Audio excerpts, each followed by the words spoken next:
Welcome to our channel. నేను మీ ప్రశాంత్. 50-60 లక్షల లోపే ఒక ఫ్లాట్ తీసుకుందామంటే ఏ ప్లేస్లో తీసుకోవాలి హైదరాబాద్లో? అసలు 50-60 లక్షల్లో దొరుకుతున్నాయా అనే విషయాలు అయితే తెలుసుకుందాము. దీని గురించి అయితే మాట్లాడేందుకు ప్రస్తుతం మనతో పాటు real estate expert Smitha Krishnamurthy గారు ఉన్నారు. నమస్తే అండి. నమస్తే మేడం, 50-60 లక్షల లోపు చాలామంది ఫ్లాట్స్ తీసుకుందాం అంటే చాలామంది ఇదే ప్రైస్లో తీసుకుందామని చెప్పేసి ఉంటారు. మరి అసలు ఈ ప్రైస్లో దొరుకుతున్నాయా? 50-60 లక్షల్లో ఇప్పుడు విత్ ఇన్ సెంట్రల్ హైదరాబాద్లో అయితే మీకు దొరకదండి.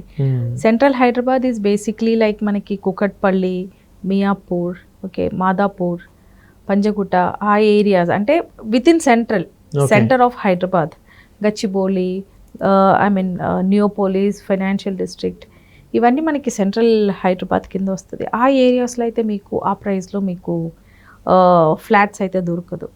మీకు ఆ ప్రైస్లో ఫ్లాట్స్ కావాలి అంటే మీరు సెకండ్ హ్యాండ్లో చూసుకోవాలి. అంటే ఒక 10 years 12 years ఓల్డ్ బిల్డింగ్స్ ఉంటుంది, స్టాండ్ అలోన్ అపార్ట్మెంట్స్లో మనకి కావాలి అనుకుంటే మనకు దొరుకుతుంది. ఆ ప్రైస్లో మనకి చందానగర్, ప్రగతి నగర్, అమీన్పూర్ ఆ ఏరియాస్లో వెళ్తే మీకు దొరుకుతుంది. Similarly is with Dilsukhnagar, Hayathnagar ఆ ఏరియాస్లో మీరు వెళ్తే సెకండ్ హ్యాండ్ ప్రాపర్టీస్ మీకు దొరుకుతుంది. మీరు బేసిక్గా ఒక కొత్త ప్రాపర్టీ కొనాలి అనుకుంటే మీరు ఎంత దూరం వెళ్ళినా కూడా 7,000 6,500 అనేది చాలా కామన్ అయిపోయింది. ఓకే, సో ఆ ప్రైజెస్లో మీరు ఒక కొత్త ఫ్లాట్ 2 BHK కొనాలన్నా కూడా it is impossible. Actually I have a friend, తను కూడా రియల్ ఎస్టేట్లోనే ఉంటారు. రీసెంట్గా తను నల్లగంటలో స్టూడియో అపార్ట్మెంట్స్ అంటే సింగిల్ BHK ఒక 250 or 290 SFT కడుతున్నారు. దాన్నే వాళ్ళు 29 lakhs అమ్మారు. అంటే ఆల్మోస్ట్ 30 లక్షలు అనుకోండి. 30 లక్షలకి మీకు ఒక బెడ్రూము, ఒక కిచెన్, ఒక చిన్న టాయిలెట్ వస్తుంది హైదరాబాద్లో. సో ఆ హైదరాబాద్లో 40 to 50 lakhsలో ఫ్లాట్ దొరకటం అనేది అది నిజంగానే ఇప్పుడు కలగా మిగిలిపోయింది. నిజం చెప్పాలంటే ఒక 10 years బ్యాక్ కొనుక్కున్న వాళ్ళంతా యాక్చువల్లీ వాళ్ళు లక్కీ, ఎందుకంటే that was the correct time to buy అనమాట హైదరాబాద్లో ప్రాపర్టీస్. ఆ టైం దాటినాక ఇంతవరకు మనకి ఎక్కడ ఆ ప్రైస్లో మనకి ఎక్కడ కనపడట్లేదు. సో ఆ ప్రైస్లో దొరకాలి అనుకుంటే కొత్త ఫ్లాట్స్ వైపు అయితే మనం వెళ్ళలేము. సో మేడం, అంటే ఈ రోజులలో ల్యాండ్ తీసుకుంటే బెస్ట్ అంటారా, గోల్డ్ తీసుకుంటే బెస్ట్ అంటారా? ఎవరైనా ఇన్వెస్ట్మెంట్ చేయాలనుకుంటే ఈ రెండిట్లలో దేనికి ఇన్వెస్ట్మెంట్ చేయాలని మీరు ఆప్షన్ ఇస్తారు? ల్యాండ్లో ఇన్వెస్ట్ చేసిన వాళ్ళకి ఎక్కువ అప్రిసియేషన్ ఉంటుందండి. గోల్డ్ ఇప్పుడు అందరూ 1,00,000 వచ్చింది, 90 అబోవ్ అయ్యింది, 90,000 అబోవ్ అయ్యింది అంటున్నారు. కానీ ఈ ప్రైస్ రావడానికి ఇటు డీకేడ్ అంటే 10 సంవత్సరాల పైనే పట్టింది మనకి. So similarly is with real estate also. మన దగ్గర ఒక 10 సంవత్సరాలు ఓపిక పట్టే టైం ఉంది అంటే వెయిటింగ్ పీరియడ్ ఉంది అనుకుంటే మాత్రం definitely land is only good. ఎందుకంటే ఓపెన్ ప్లాట్స్లో మనకి అప్రిసియేషన్ చాలా ఎక్కువ ఉంటుంది. అదే మీకు ఫ్లాట్లలో కానీ అలాంటి దాంట్లలో మీకు అంత అప్రిసియేషన్ రాదు. కానీ మీరు ఓపెన్ ప్లాట్స్ తీసుకున్నారనుకోండి, ఓపెన్ ప్లాట్స్లో మీకు డెఫినెట్లీ అప్రిసియేషన్ ఉంటుంది. ఇంకోటి గోల్డ్ ఒక ఎక్స్టెంట్ తర్వాత మనం అది కొన్ని దాచిపెట్టలేము, ఎందుకంటే దాన్ని కాపాడుకోవటం చాలా ఇంపార్టెంట్. మనం ట్రావెలింగ్ చేస్తూ ఉంటాము, ఆఫీస్కి వెళ్తాము, ఇంట్లో ఎవరు ఉంటారు, దాన్ని ఎక్కడ కాపాడుకుంటాము? సో దాన్ని కాపాడుకోవటం అనేది అదొక రకమైన ఛాలెంజ్. సో దాంతో పోల్చుకుంటే it's always better to buy land. కాకపోతే ఇప్పుడు ఈ గోల్డ్ అనే ఒక ఆప్షన్ ఉంది. అంటే ఆన్లైన్లో కూడా మీరు గోల్డ్ కొనుక్కోవచ్చు. అది ట్రేడింగ్ పర్పస్ కోసం కానీ లేదంటే లాంగ్ టర్మ్ ఇన్వెస్ట్మెంట్లో మీరు ఈ గోల్డ్ కొనుక్కోవచ్చు. కానీ ఫిజికల్గా గోల్డ్ కొనుక్కోవటం అనేది ఒక సర్టెన్ ఎక్స్టెంట్ వరకే అది సేఫ్. బియాండ్ దట్ అదైతే మనకి సేఫ్ కాదు. ఇంకోటి ల్యాండ్లో వచ్చే అప్రిసియేషన్ మీకు గోల్డ్లో ఎప్పుడు రాదు. మెయిన్ మనకి హైదరాబాద్లో సుమారు 2 కోట్ల నుండి 15 కోట్ల వరకు ఇప్పుడు ఒక ఫ్లాట్ కొనాలంటే అంత ప్రైస్ ఉందని చెప్పేసి వినిపిస్తూ ఉంది. సో అసలు ఇది ఎంతవరకు నిజం అంటారు? కరెక్టేనండి. మనకి ఇప్పుడు నియోపోలిస్, కోకాపేట్ సైడ్ వెళ్తే మనకి కొన్ని ప్రాజెక్ట్స్ ఉన్నాయి ఎక్స్క్లూజివ్లీ అది only for upper segment and premium class కోసమే కడుతున్నారు. ఓకే, కోకాపేట్లో ఒకటి 99 అని ఒక ప్రాజెక్ట్ ఉంది. దాంట్లో ఓన్లీ 99 ఫ్లాట్స్ మాత్రమే ఉంటుంది. ఒక్కొక్క flat cost is coming to around 10 crore. అది ఇప్పుడు కన్స్ట్రక్షన్ కూడా ఆల్మోస్ట్ స్టార్ట్ అయ్యింది, అంతే, మొత్తం కూడా కంప్లీట్ అవ్వలేదు.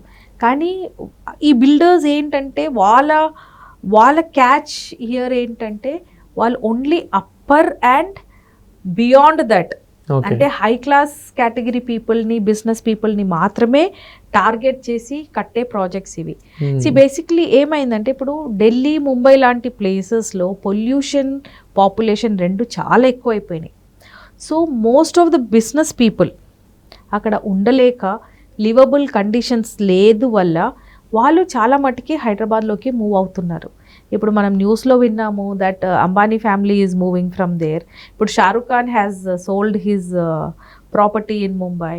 అమితాబ్ బచ్చన్ కూడా అదే చేశారు. ఎందుకు అంటే ద రీజన్ ఏంటంటే అక్కడ air pollution, okay, air quality is very very bad. Okay, Delhi అయితే చాలా వర్స్ట్. సో ఆ సిచ్యువేషన్స్ని అవాయిడ్ చేయడానికి అలానే వీళ్ళు మళ్ళీ రిమోట్ ఏరియాస్లో ఉండలేరు. ఎందుకంటే వీళ్ళకి పబ్బులు కావాలి, పార్టీస్ కావాలి, హాల్స్ కావాలి, వాళ్ళ మీటింగ్స్, వాళ్ళ ఆడిషన్స్, వాళ్ళ వాళ్ళ వాళ్ళ కేటగిరీ టైప్ ఆఫ్ లివింగ్ మనకి ముంబై, ఢిల్లీ తర్వాత మనకు ఉండేది next is only in Hyderabad. ఇప్పుడు నేమ్ హైదరాబాద్లో మనకి పబ్ కల్చర్ చాలా ఎక్కువైంది. ఓకే, లేట్ నైట్ రెస్టారెంట్స్ చాలా ఎక్కువైనాయి, లేట్ నైట్ డ్రైవ్స్. మీరు ఇప్పుడు 1 o'clock 2 o'clock రోడ్ మీదకి వచ్చినా కూడా మీకు డే టైం ఎంత జనాలు కనపడతారో almost 40 to 50% people are on roads. So మనకి హైదరాబాద్ కూడా ఇప్పుడు నెవర్ స్లీపింగ్ సిటీ అయిపోయింది. 24 hours వీఆర్ అవేక్. సో ఇలాంటి సిటీస్ని టార్గెట్ ఎందుకు చేస్తారంటే ఇక్కడ లివబిలిటీ అండ్ అఫోర్డబిలిటీ రెండు బాగుంటాయి కాబట్టి. సో ఇలాంటి బిజినెస్ పీపుల్ని టార్గెట్ చేసేసుకొని ఇలాంటి ప్రాజెక్ట్స్ కడతారు.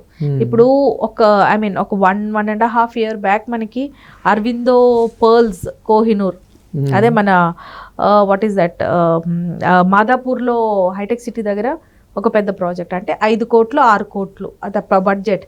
అంటే ఒక్కొక్క ఫ్లోర్లో ఒక్కటే ఫ్లాట్. ఓకే ఓకే, ఆ రేంజ్లో కట్టారు. అప్పుడు చాలామంది మమ్మల్ని అడిగారనమాట, ఇవన్నీ మనం హైదరాబాద్లో అమ్మగలుగుతామా లేదా అనేసి. కానీ వాళ్ళు అమ్మారు. ఒక ప్రాజెక్ట్ కోహినూర్ అనే ప్రాజెక్ట్ ఆల్మోస్ట్ కంప్లీషన్కి అంటే పొజిషన్కి కూడా వచ్చిందో లేదో I'm not very sure, but it's like almost ready to move in. So అది లేకుండానే మళ్ళీ వాళ్ళు నెక్స్ట్ ప్రాజెక్ట్ స్టార్ట్ చేస్తారా? అది లేదు. సో బేసిక్లీ రియల్ ఎస్టేట్ పడిపోవటము, రియల్ ఎస్టేట్ మార్కెట్ డౌన్ అవ్వటము, ఇది మనకి కామన్ పీపుల్ని మాత్రమే ఎఫెక్ట్ చేస్తుంది. కానీ హైదరాబాద్లో మనకి కామన్ పీపుల్ కంటే కూడా బిజినెస్ పీపుల్ చాలా ఎక్కువ మంది ఉన్నారు. సో బిజినెస్ పీపుల్ని టార్గెట్ చేసి ఇలాంటి పెద్ద పెద్ద ప్రాజెక్ట్స్ కడుతున్నారు. సో ఇప్పుడు మనం ఇందాక మాట్లాడిన ట్రంప్ టవర్స్ అయినా కూడా basically it is meant for business class people. ఇప్పుడు I'll tell you one example అండి. దుబాయ్ లాంటి కంట్రీస్లో దుబాయ్లో లోకల్ పీపుల్ ఇన్వెస్ట్ చేసే కంటే కూడా బయట నుంచి వచ్చి ఇన్వెస్ట్ చేసే వాళ్ళు చాలా మంది ఉన్నారు. ఎందుకంటే ఆ government has given that option. Projects అలాంటివి ఉన్నాయి, అక్కడ ఇన్ఫ్రాస్ట్రక్చర్ వాళ్ళు అలా క్రియేట్ చేశారు. కానీ అదే మీరు కువైట్ కంట్రీస్కి వెళ్ళండి, బయట వాళ్ళు కొనుక్కోలేరు. సో దుబాయ్లో మనం ఇండియా నుంచి వెళ్ళి దుబాయ్లో కొనే వాళ్ళు చాలా మంది ఉన్నారు. సినిమా యాక్టర్స్ చాలా మందికి ఉంది దుబాయ్లో ప్రాపర్టీస్. ఓకే, కానీ అదే మీరు కువైట్లో చూడండి, అక్కడ ఇండియన్స్ కొనలేరు. కాబట్టి అక్కడ సంపాదించుకొని ఇక్కడ మనకి ఇన్వెస్ట్ చేయాల్సిందే.